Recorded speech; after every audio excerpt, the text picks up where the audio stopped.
Se eu pudesse descrevê-lo em termos atuais, eu diria que ele foi filho de crente. Tinha sido, como se diz, criado nos caminhos do Senhor. Mas ele tinha um jeito todo próprio de ver a vida e tinha uma certa dificuldade para acatar. Foi mal sucedido nos relacionamentos e mesmo o seu ministério não foi muito longe. Mas o que será que ele fez de tão errado? Vamos falar sobre isso hoje? Então, vem comigo.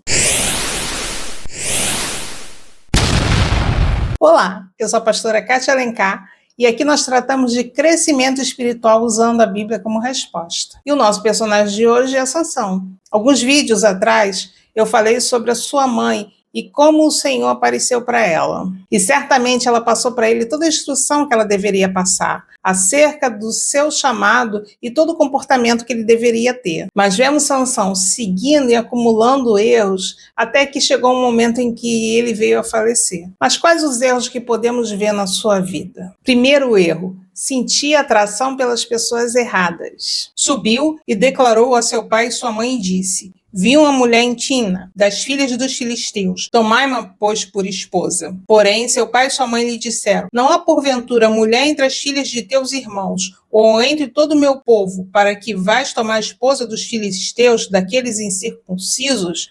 Disse Sansão a seu pai: toma-me esta, porque só desta me agrado. Mas seu pai e sua mãe não sabiam que isto vinha do Senhor. Os filisteus eram inimigos, mas os sentimentos muitas vezes são como correntes de águas que nem sempre conseguimos controlar. Às vezes, a atração é grande demais e até ignoramos os conselhos daqueles que nos amam. Mas a experiência nos mostra que água pode ser canalizada e sentimentos, eles devem ser submetidos à aprovação do Senhor. Eu já ouvi alguém falando que o Senhor não se mete nessa área na nossa vida. Não existe área que seja alheia ao seu conhecimento e à sua sabedoria. E nós só levamos vantagens quando a gente pede o conselho e a direção do Senhor em todas as áreas da nossa vida, inclusive nessa. Aqui, o Senhor usou essa atração de Sansão para ser útil no propósito dele, mas já havia ali uma rachadura na represa, vamos dizer assim, que posteriormente veio a ser a sua ruína. O segundo erro de Sansão foi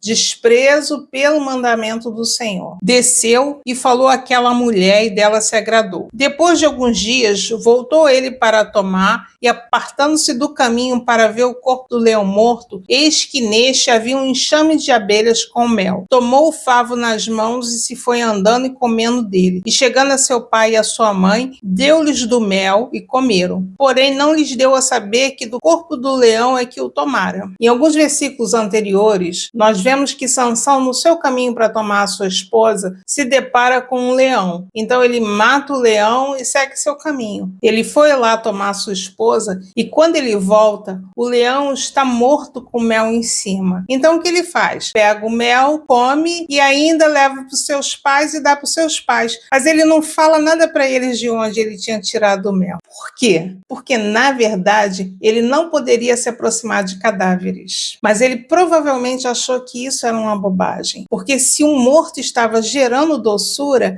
isso certamente seria uma dádiva de Deus. E aqui nós vemos uma cilada muito grande. Uma dádiva que nos leva a desobedecer não é uma dádiva. É apenas mais um tijolo na construção da nossa ruína. E se você chegou até aqui e gostou desse vídeo, deixe seu gostei e se inscreva no canal. E se essa mensagem está edificando a sua vida, compartilhe com outros para que edifique a vida de outros também. Qual o terceiro erro de Sansão? Buscou a aprovação do inimigo. Então Sansão se casa com essa mulher e na sua festa de casamento tem vários filisteus, já que ela era uma filisteia. E nesse ambiente de festa e camaradagem, ele propõe para eles um enigma. Só que eles eram inimigos, queriam ganhar dele. Então eles pressionaram a esposa dele para conseguir a resolução do enigma. Ela chorava diante dele os 7 dias em que celebravam as bodas. Ao 7º dia lhe declarou porquanto o importunava. Então ela declarou o enigma aos seus patrícios. Então ele perdeu e teve que pagar o prêmio, sabe? Eu acho que essa é uma situação que todos nós evangélicos passamos, principalmente quem cresceu no evangelho, como é o meu caso. Tem um momento em que o desejo de aceitação tenta se impor, mas Sansão era diferente. Ele tinha nascido sob uma missão. No momento em que nós nascemos de novo, nós nos tornamos ou temos que nos tornar diferentes. E eu de forma alguma estou falando que quem não professa a nossa fé é inimigo, até porque a Bíblia diz que a nossa luta não é contra a carne nem contra o sangue. Mas eu estou dizendo que o desejo de aceitação não deve de forma alguma gerir as nossas vidas, e nós devemos ficar muito atentos com isso, porque muitas vezes, na ânsia de mostrar que nós não somos diferentes, nós entristecemos o Espírito Santo que habita em nós. E o último erro que eu detecto aqui no comportamento de Sansão é: desprezou a comunhão com o Senhor. Sansão foi a Gaza e viu ali uma prostituta e coabitou com ela. E a partir daí nós começamos a ver a sua queda. Ele era nazireu, ele deveria ser separado. A Bíblia diz que quem se une com uma prostituta é um só corpo com ela. E quem se une ao Senhor é um espírito com ele. E você pode estar pensando o que o físico tem a ver com o espiritual. Mas no momento em que você prioriza o espiritual com o Senhor, o seu físico passa a ser submetido a você e não você a ele.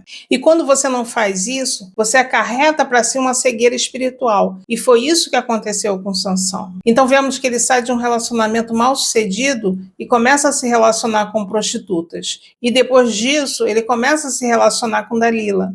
E a história de Dalila todo mundo já conhece. Mas vemos aqui que ela faz com ele a mesma coisa que a ex-esposa dele fez. Ou seja, tentou extrair um segredo. E em nenhum momento ele estranhou, porque ele estava cego espiritualmente. A desobediência gera em nós uma cegueira espiritual. Não conseguimos discernir as coisas e muito menos as pessoas. Porque a força de Sansão não estava no cabelo. O voto do nazireu era um voto comum. Muitas pessoas faziam. Inclusive a mãe dele fez. Se estivesse no cabelo, todo mundo que fizesse o voto seria forte. E não era o caso. Mas a força dele estava em obedecer ao Senhor e dar importância ao seu voto. Dar importância àquilo que o Senhor tinha determinado para a sua vida. O cabelo foi a gota d'água. A última gota que faltava para transbordar o cálice dos seus erros.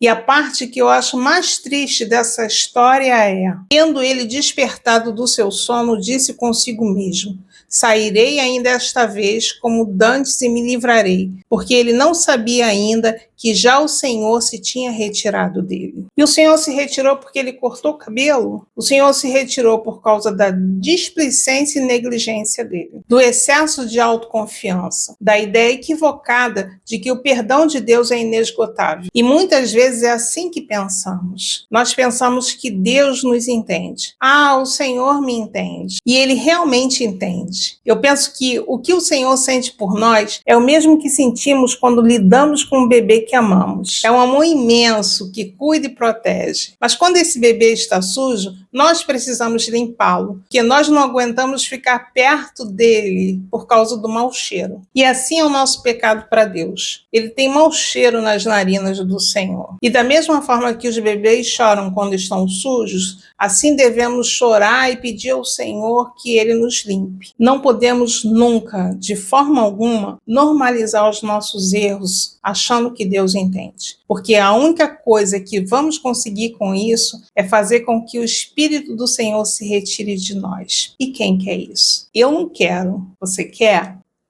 Medite bem nessas coisas. Tchau, fica com Deus, até a próxima.